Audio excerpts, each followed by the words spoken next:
Hello, everyone. This is Inamul Haq from Dhaka, Bangladesh. And today we are again with another new episode of East West with my friend Philip Shah here. Hello, Phil. Hi, how are you today, Enamel?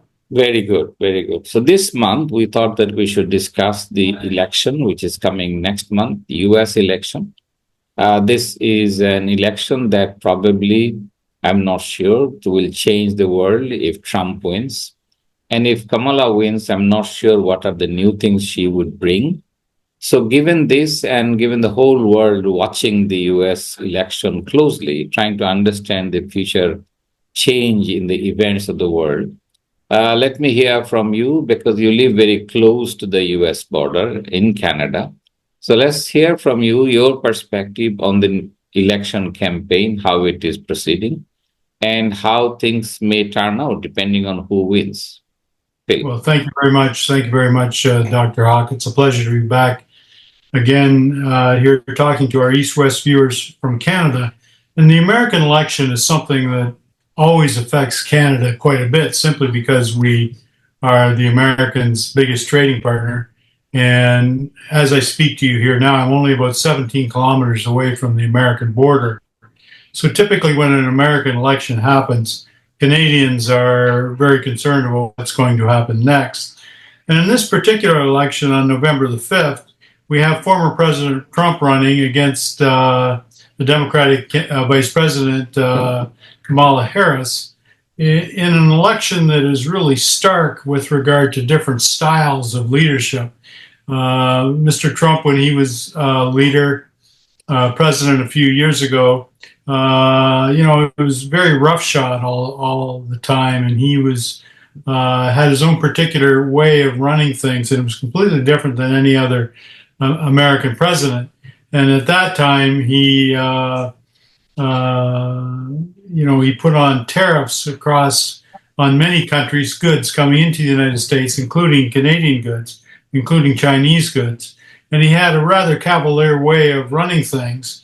Long story short, he was defeated in 2020 by Mr. Biden, and we had the whole January 6th thing, which was a very difficult thing for anybody to watch on this side of the world, where you had insurrection from his supporters at the U.S. Capitol building. And, over a period of time, it looked like he was going to run again. And then, of course, he did run again and won all the primaries, and he's a Republican candidate. And that all started off well and good against Mr. Biden. And then suddenly Mr. Biden resigned earlier, looking to put a younger candidate for the Democratic Party who happens to be Kamala Harris. Now, this is where people on this part of the world may get confused that how this presidential race changed from Biden to Kamala Harris, because a lot of people didn't know what to do because we thought the American election process goes through the primaries. Remember that every state they had elections, and overwhelmingly it was mostly Biden who was voted in to run for the presidents for the Democratic Party. So my point, and this is for people to be educated, how this was changed. We know the announcement. We know the other presidents, ex-president persuaded Biden to step down.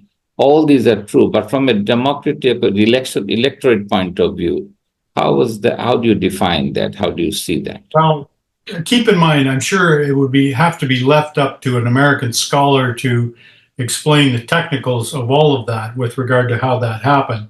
But also keep in mind that Kamala Harris was on the ballot with Biden in all those primaries that he won earlier to try to get the Democratic convention nomination. And so, as you would remember, when he stepped down, he endorsed the candidacy of Kamala Harris, and then she was endorsed by the Democratic convention after that. But keep in mind that, Mr. Biden went into the first the first debate with Mr. Trump, and he did not do very well. In fact, he showed the inflection of cognitive problems that 80-year-old or 81-year-old candidates might have. and there was a tremendous push by the Democratic Party to get a change. And you know the rest of the story, how he stepped down, and she was the choice of the convention. But as we look ahead, not only do we have the economic part of it to look at, for instance, Mr. Trump has talked about how tariffs are going to be a favorite instrument of him and another administration in his economic policy. For a country like Canada, that scares us a lot.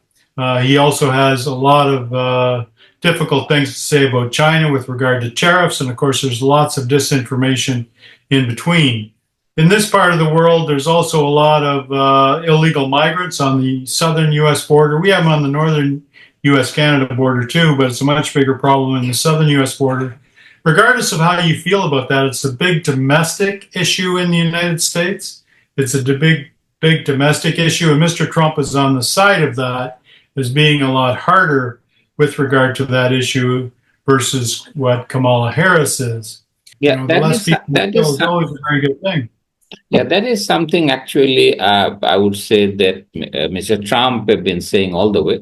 He said, "I had 4 years of my journey as a president. I never started a war."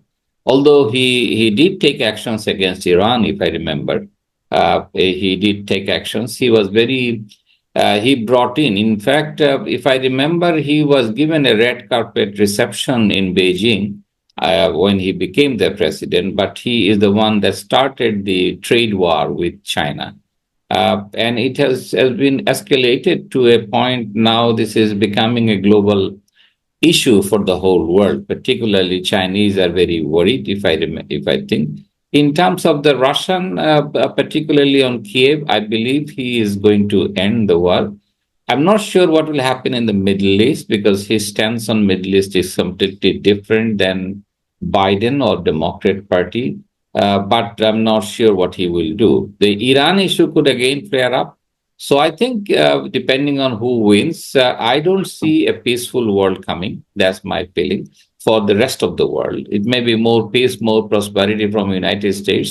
I think U.S. voters is now more domestic-oriented policy-making issue rather than global. That's a change, but their support or their activities around the world, the foreign policy probably is remaining more or less similar, except for the Ukraine. Both parties will probably have a very similar foreign policy. That's my feeling. Trump will be more towards the in the Middle East. He will be more friendly to the Israeli government compared to Biden, where he is at least trying to keep a distance, although they are not. But they're showing in public a lot of distance from the Israeli government, particularly. So that is something to, for me, the way I see it. I see my understanding is that if Kamala wins, that will be history for the American state because she will be the first woman and non-white president. Particularly, I think that's the first non-white president if she wins, right? And She she will be, if she wins, she'll be the first black and South Asian female president ever, and exactly, exactly. that is a historic thing, and you can't negate that. That is significant. Yes, yes. You know, Obama was the first black president, so I think this is the history that probably will be a major history for the world. But having said that, I believe that the next presidents, whoever they are, is going to see a lot of change in the whole world. The world has moved at least completely different. 5 years ago, when Biden, when Trump was the president, the Americans' position in the world and today's American positions probably are not the same, particularly after the Ukraine war and the anti-Chinese trade war. So both of them has moved, both China and Russia, close to each other, and as well as Iranians has become close to each other. So given the feeling of that, if I remember well, when Trump was the president, I don't think they were very friendly with the Saudi Arabian either. So given that, I can see some movement around the world in terms of the American power, but in terms of the Europe, and Canada probably the same. He was also not very friendly with the Mexican, if I remember. The trade deal that in Canada, Mexico, and United States, he revised that. I'm not sure what will happen to this one. Mexico. So as I was saying, that probably Mexico and Canada, two neighbors of United States, are more nervous, as you said. But I'm surprised why Canada would be so nervous, because Mexico has definitely will be nervous. Well, I'll give you an example why we're nervous. The last time he was president, he brought in tariffs against Canadian steel and aluminum. Okay. He did the same thing on China. Exactly. Okay. Canadian aluminum is put into the jets in the US military to defend North America. Okay, so you had this bizarre situation where they were paying more money to try to get aluminum to put in their jets. Mm-hmm. He called Canada a national defense issue, a national, like stuff that is just completely crazy when you think about it. Mm-hmm. And he did this type of thing, and it really, really hurt. And it hurt the Americans too. And so there's these types of things that, from a Mexican perspective and from a Canadian perspective, having this type of unusual activity is really a problem. I'll give you an example of just one agricultural issue. American beef. A calf that is born in the United States is often raised in Canada, given grain in Canada. It's fed to a certain level. It's traded back across the American border. It's fed even more till it gets fat, and then it's brought back into Canada to be slaughtered, and then the meat is taken back into the United States to be sold, and some gets back in Canada again. Okay, think about the complexity of these trade issues when you have tariffs applied to products like that. It's all across the board in Canada, and it's all across the board in Mexico. And so, with Trump, there's always these issues we have to think about. However, with Kamala Harris and the Democrats, we do have some of that as well. It's just not one or the other. It's just with Trump, it seems like it's more so. And of course, the other thing that maybe we left out here is Trump's attitude toward NATO. His attitude toward NATO was just completely different than what it's been for an American president since World War II.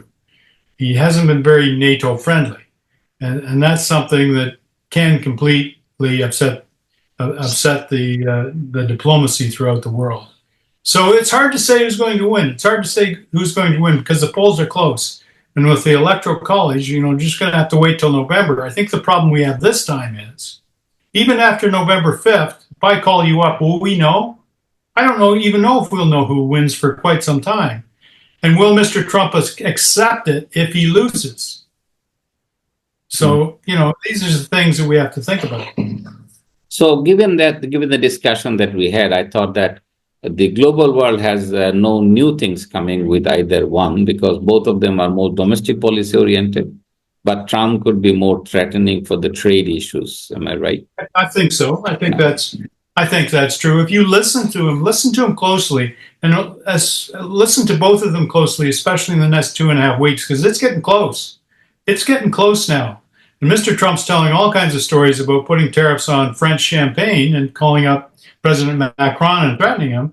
And he does the same thing with President Xi in China and others. So, it's hard to say. It's just hard to say now, but it's very, very close. But there's Canada, Mexico, and other countries have big issues if he's elected again.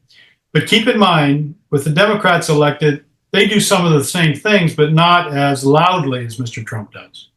Yes. And with that, let us close for today's discussion as wait for the election next month. Thank you. Yes. Thank you very much.